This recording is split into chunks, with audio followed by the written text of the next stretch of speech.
Okay, got the fender mounted.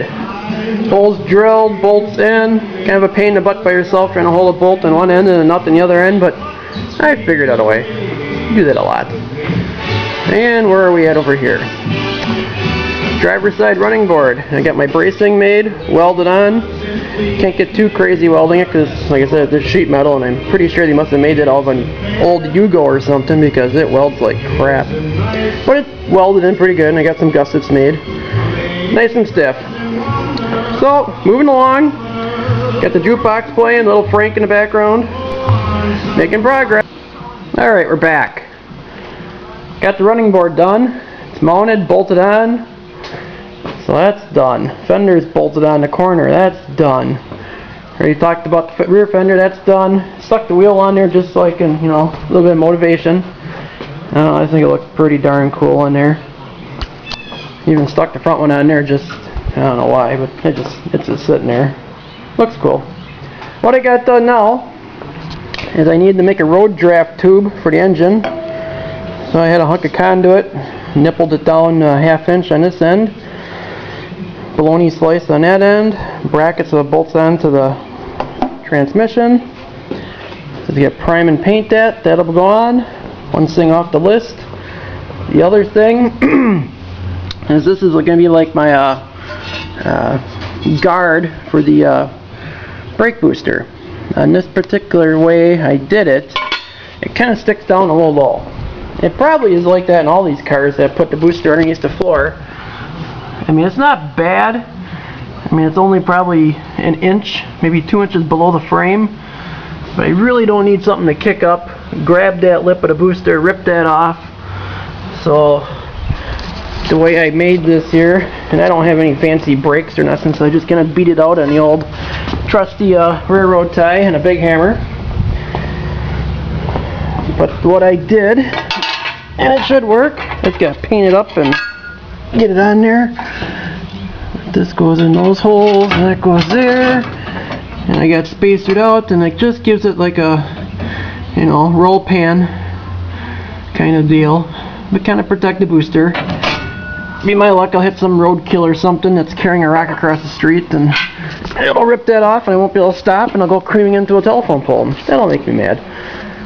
So that's what we're doing. I got to paint that up, get that mounted, get this painted, get that mounted, and just keep on rolling. Alright, I got the road draft tube painted, primed and painted. Got it gloss black. Figure it's gonna go nice. And I got my you know, guard here for the booster all painted up. That's a flat black. Figured I'll go better with the frame. So they're almost dry, and we're almost ready to put them back on. Stay tuned. Alright, we're under the car. I got my booster guard on. Turned out pretty good. Nice and strong. There's a bolt welded in the inside here that goes to this main piece of steel I made that holds the booster on for the whole brakes. And that's tied into the frame, and it's, I mean, this is, you'll pick the car up here on that if you wanted to. And it bolts up to my cross member for my transmission, so it's, you know, I feel pretty comfortable with that. I mean, anything that would come up would flip off. It won't grab the booster and rip the booster apart, and then when that happened, you know, your brake come flying out, and you're not stopping. And I don't want to not stop. That's my brake system. And then, slide over here, got my road draft tube in. That turned out slick. Looks better than the factory almost.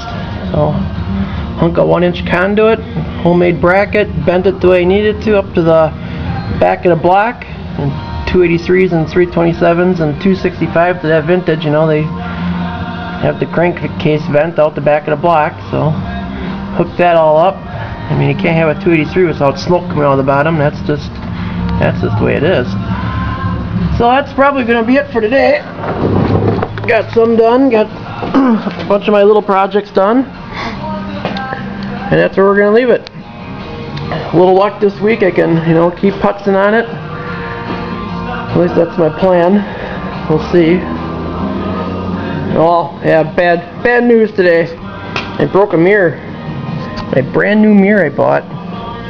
Spring Jefferson. Goes on like that.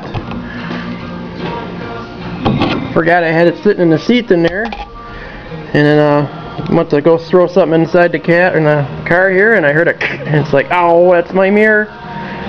So I'll have to buy another mirror. Minor. Alrighty, well, thanks for watching. Next week is Simcoe. If nobody knows what Simcoe is, it's a big car show. Very traditional car show. 1964 and older. All the parts on the car have to be 1964 and older. I believe it's its 4th annual. I'll be up there next weekend, so I know I won't get much done on my car. Wanted to get my car done for that, but as you can see, that's just not going to happen.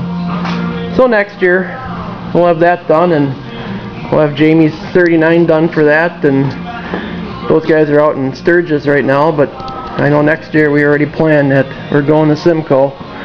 That's the goal. So we got lots to do this winter. Get this done and this done, and who knows, there's always more projects that tinker in here throughout the winter. Talk to you guys later.